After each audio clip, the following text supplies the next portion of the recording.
Hey everyone, CJ from Bravo 4 Studio here. I've been a photographer for roughly 10, more than 10 years.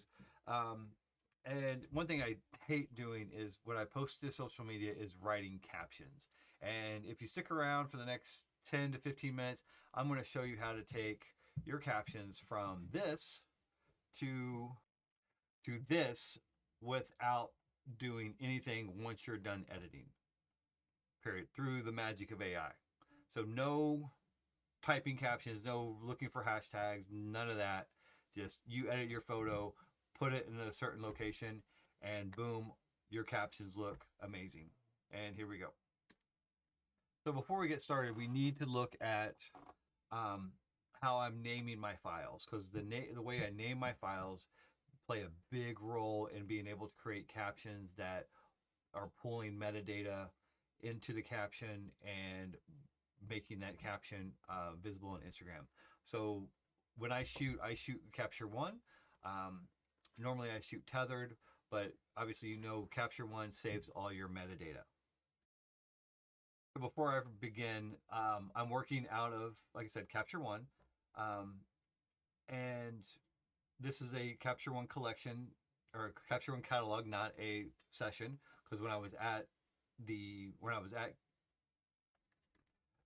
So before I begin, I just want to let you know this is a Capture One catalog, not a Capture One session. Doesn't play any role in it. I just want to let you know that's how this is laid out. This is a catalog, not a session. And when I was at um, ClickCon in 2023, I shot a lot of people, and what I was doing is I made sure to put them in order so I would know who they are, and to make my job a lot easier. And so the photo that we're going to be looking at today is from Miranda, who also goes by Big Dreams Start Small. So I just know that, hey, I want to find Miranda. There she is. So going into Miranda's catalog, hope this is the photo okay, this is one of the photos here. Um, I don't know why it's taking so long, but um, so there's 160 photos of Miranda. Let me just filter. I know you can't see this. I apologize for that. Um, but we're looking at, hold on just a second. So we're going to be working with this photo of Miranda, um, and we'll talk about how this happens here. So now we're going to look at the metadata for this photo. And here you can see, I have the exposure here.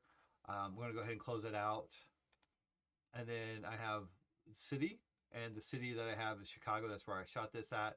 Um, so I just type in the metadata. That's where I shot, and then under the Getty images or the IPTC for Getty, um, there's a personality, and you can go ahead and click in there. And I put in her Instagram handle, which is Big Dreams Start Small. That's like the two things that I need to do because that's how my recipe is. So when I go to export this, this is already edited. Everything's ready to go. It's ready to be posted. So I go to export. Oops, hold on one second. So this photo is ready to be posted. I love it. It's great. It's ready to go on Instagram.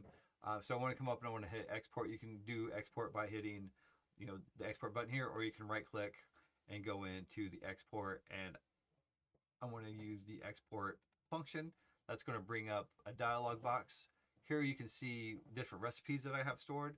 The recipe I'm going to use, I've saved it as Evoto because sometimes I do want to post items, and I want to go do some of my work in not Photoshop, do some of my work in Capture One, and then also do a little retouching in Evoto. So that's why it's called Evoto.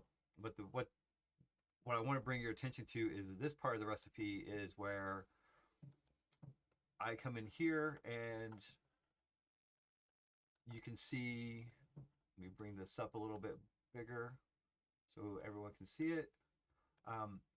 I have um, my recipe here, and you see it says personality, which you saw me earlier type in her Instagram handle into personality. Then there's a plus sign. That is my separator. and then it's the model. It's not the model of, it's not the model's name, it's the model of the camera. And then the plus sign again, which is the model of the lens. And then the plus sign for F, and then the aperture.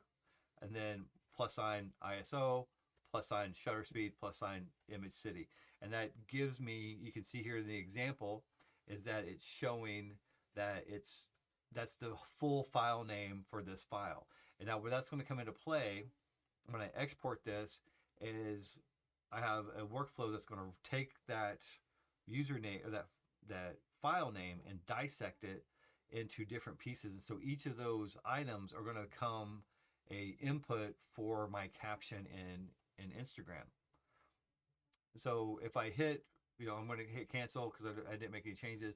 I already saved this. It's already posted on Instagram. So I would just export this. And this location, and this, right now the location is going someplace else it's not supposed to be going. I would change that. If I want to go straight into the workflow, which I will show you, I could post this to my Dropbox, and my Dropbox has a folder called Ready to Post. With that, when I do put something in that file called Ready to Post, I make sure it's under 5 megabytes, because it's going to go from Dropbox to ChatGPT. ChatGPT is going to read that, and sometimes I've noticed that if a file is too big, ChatGPT will not accept it, and then my workflow will crash. So let's get into where the workflow is, but I wanted to make sure that you understood that I went into Capture One. I created a recipe that's going to create this really nice long username that I'm going to dissect and use to help me generate a caption. So here I'm now in Zapier, and Zapier is a automated workflow. It has a lot of different interfaces where it can use APIs to connect with different different apps. And what an API is, I'm not for sure. I can't remember what the exact name is, but it's basically like the phone number telling Zapier to say, hey, this is the phone number, go talk to Dropbox. Hey, this is the phone number for, this is the interface number to go talk to ChatGPT. This is the interface number to go talk to Instagram. And so it helps through using API. It goes through and it talks to all these different apps that are out there. In this case, I'm using, I created a Zap, which that's what they're called. It's just an automated workflow. And this one is called Bravo 4 Studio IG Post, because that's where I'm doing it. I'm going to be posting to Instagram. So here you can see, my workflow. I'm going to go ahead and I'm going to go into edit so you can see what is going on behind the scenes.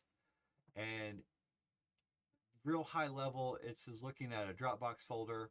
Then Zapier is going to come in and it's going to dissect that file name and pull out details of that file name. Then it's going to send that image and send the file name information to ChatGPT. There's a prompt that I created. ChatGPT will look at that prompt, take all those inputs, and then create a nice caption for Instagram, and then it will take that caption and post that caption to Instagram. One thing it does, it only does work on business accounts, and it only posts one photo at a time. At least that's where I'm at now. Maybe as I learn a little bit more, maybe I'll figure out that it does more. But right now that's where I'm at. But and that's all I really want it for right now, is just like, hey, help me write captions for things. So I'm going to go ahead and open these up, kind of show you what's going on, and let me move this over so you can see it. All right. So let's see if I can, no, it won't let me do that. Okay. So here, I'm just connecting to Dropbox. I'm looking for a trigger event is anytime a new file rolls in there, or a file is updated, it's going to say, hey, let's look at that. And all it's doing is going in, looking at the file folders called Ready to Post. I'm not looking at any subfolders. I want to include the file content, and I don't need a shareable link. And so it's just saying, hey, go to this this Dropbox file called Ready to Post, see if there's anything new in there. If there is, let's use it, then run the flow. So that's the trigger event. In this case, I'm going to use file I, because I know what this is, the Mirandus file. I can see here the file name is Big Dreams Start Small. It's in that file ready to post. It tells me everything about it. Here again, you can see it is under 5 MB. It's the date that I modified it on. It's an image. Gives me a lot of content, a lot of context around what that is. So I'm just going to go ahead. Hey, let's continue with this record. So then this Zapier formatter is like, hey, this is a text event, and I'm going to, what do you want me to do with it? So it's going to transform that text. It's going to split that text out. So it's going to take that file name, Big Dreams Start Small, and it's that file name that we created in Capture One with that recipe. And it's saying, look, anytime I see a plus sign, that means it's a new, I need to separate that as a field. And you can see here it says everything's a new field. So when I click on here, you'll see what it does. So it takes that long file name that I created, and it breaks everything out into separate fields. So have model name, have what camera I used, have the lens, the f-stop, the ISO, the shutter speed, and the location. And it breaks all that out. So then it sends that to ChatGPT, and ChatGPT says, and my message to ChatGPT is, hey, analyze this, add this creative detail to it, and then take the output from the formatter, which is the model name, the Instagram handle, the camera model, and all the metadata that I've had in that file name, and it breaks it out, puts emojis next to it, makes it a little bit more readable. And then I said, hey, add some hashtags to it. And then, by the way, here's the image that I want you to do. And then the max tokens is that's how many tokens I want ChatGPT to spend on creating this caption. So then you can see here, this is my prompt. The user message is my prompt. The image list is the image that I sent to I sent to ChatGPT. And then this is the image analysis is saying, this is what, this is the output from ChatGPT. So that's called the image analysis. And so then when I go into the Instagram piece, it's just saying, hey, Instagram business, I want to publish a photo. Again, the only thing you can do is publish a photo and request an API. Those are the only two things you can do. So you can just, like I said, do one photo. Again, it says will not work, or will only work on business accounts, not on personal or creator accounts. So then I don't know why they do that, but that's the rules we got to play by. So it's looking for my account. It's grabbing that photo out of that Dropbox. It's grabbing that image analysis, which is from Capture One or from ChatGPT. And then I said, hey, you know what? Go ahead and tag that model, and then put the location in where I shot that photo at. And then I am not testing it, because if I test it, it's going to repost. So you can see, this is the exact same caption that we had previously. And it does, if something, like in this case, it says it tagged her and then it says her name again, I can always come in here and edit it and say, hey, you know what? I don't like how ChatGPT, I don't like the caption they did, so I can just go ahead and come in and edit. And so boom, I just went in, edited it. Should have done an edit. Let me refresh it real quick. Hopefully it comes back. Yeah.